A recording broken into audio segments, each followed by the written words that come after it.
দর্শক, খুব ইন্টারেস্টিং একটা ব্যাপার। আমাদের ধারণা ছিল যে শেখ হাসিনাকে ভারতীয়রা খুব পছন্দ করে এবং শেখ হাসিনার এই দুর্দিনে ভারতীয়রা শেখ হাসিনার পাশে থাকতে চায়, তাকে রাজনৈতিক আশ্রয় দিতে চায়। কিন্তু এটা একেবারেই উল্টো দিক।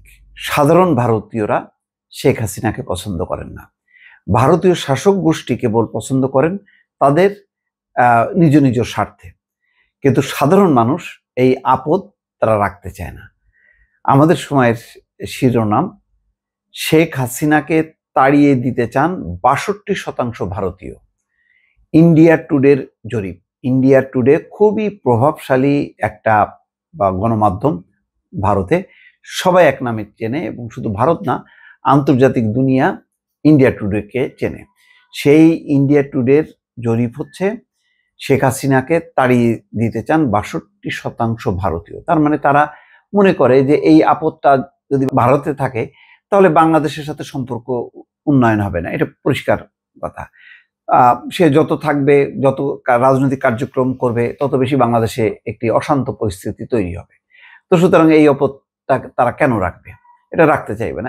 একইভাবে যদি ভারতীয় এরকম কোনো পলাতক রাজনীতি বাংলাদেশে আসে আর বাংলাদেশ যদি সেই সরকার বা দল যদি তাকে আশ্রয় দেয়, তাহলে সাধারণ মানুষ কিন্তু এটা পছন্দ করবে না। ঠিক একই ভারত, যার যার দেশ সে তার দেশের কথা ভাববে, অন্য দেশের বোঝা সে কেন নেবে? তো এখানে যে খবরটা হচ্ছে, ছাত্র জনতার প্রবল আন্দোলনের মুখে গত বছরের 5ই আগস্ট পদত্যাগ করে ভারতে পালিয়ে যান ক্ষমতাচ্যুত প্রধানমন্ত্রী শেখ হাসিনা। তখন থেকে ভারতেই আছেন তিনি। বাংলাদেশ সরকার একাধিকবার তাকে ফেরত চাইলেও ইতিবাচক কোনো সাড়া মেলেনি দেশটি সরকারের পক্ষ থেকে। যাক, এখানে বলা হচ্ছে যে দেশটির অর্থাৎ ভারতের বেশিরভাগ মানুষই শেখ হাসিনাকে আশ্রয় দিতে চায় না। ভারতীয় সংবাদ মাধ্যম ইন্ডিয়া টুডের এক জরিপে এই তথ্য উঠে এসছে। মুড অব দ্য নেশন শীর্ষক ওই জরিপে প্রশ্ন করা হয়েছিল, বাংলাদেশের সাবেক প্রধানমন্ত্রী শেখ হাসিনাকে ভারত সরকারের আশ্রয় দেওয়ার ব্যাপারে আপনার মতামত কি? সেখানে দেখা যায় পুরো ভারতের মাত্র 37.6% মানুষ মনে করেন শেখ হাসিনা ভারতের বন্ধু, তাই তাকে ভারতে আশ্রয় দেওয়া ঠিক আছে। উত্তর পূর্বাঞ্চলের মানুষের মধ্যে এই হার আরো কম, মাত্র 23% মনে করে যে আশ্রয় দেওয়া ঠিক আছে। অর্থাৎ বেশিরভাগ ভারতীয়র দাবি তাকে দেশ থেকে তাড়িয়ে দেওয়া হোক। জরিপে দেখা যায় উত্তর পূর্বাঞ্চলের 55% মানুষ মনে করে তাকে বাংলাদেশে ফেরত পাঠানো উচিত এবং বাংলাদেশের বর্তমান সরকারের সঙ্গে সম্পর্ক উন্নয়ন করা উচিত। এই মন্তব্যের পক্ষে সমর্থন জানিয়েছে ভারতের 21.1% মানুষ। আর দেশটির 29.1% মানুষ মনে করেন শেখ হাসিনাকে বাংলাদেশে না পাঠিয়ে অন্য দেশে পাঠিয়ে দেওয়া উচিত। এই বক্তব্যকে সমর্থন করেছেন উত্তর পূর্বাঞ্চলের 16% মানুষ। এই হচ্ছে অবস্থা। আসলে আমরা যেটা ভাবি তা না। একটা জিনিস খেয়াল রাখেন, বাংলাদেশে যখন উত্তাল আন্দোলন হচ্ছিল, ছাত্রদের উপর যখন গুলি করা হচ্ছিল, বাংলাদেশের বাইরে সবচেয়ে বেশি ক্ষোভ বিক্ষোভ কিন্তু সংঘটিত হয়েছিল ভারতে।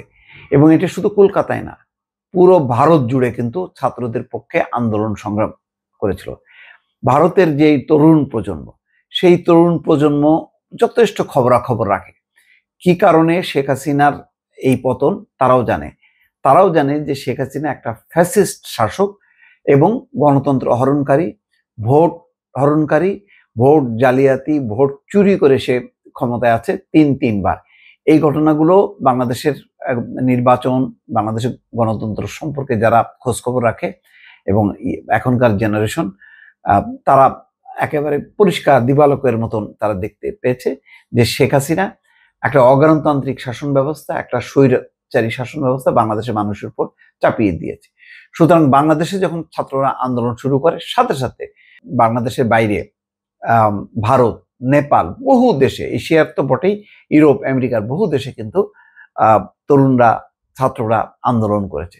ফলে সাধারণভাবে শেখ হাসিনা অধিকাংশ মানুষের কাছে গ্রহণযোগ্য হবে, এটা ভাবার কোনো কারণ নেই। দর্শক, ভালো থাকবেন। আল্লাহ হাফেজ।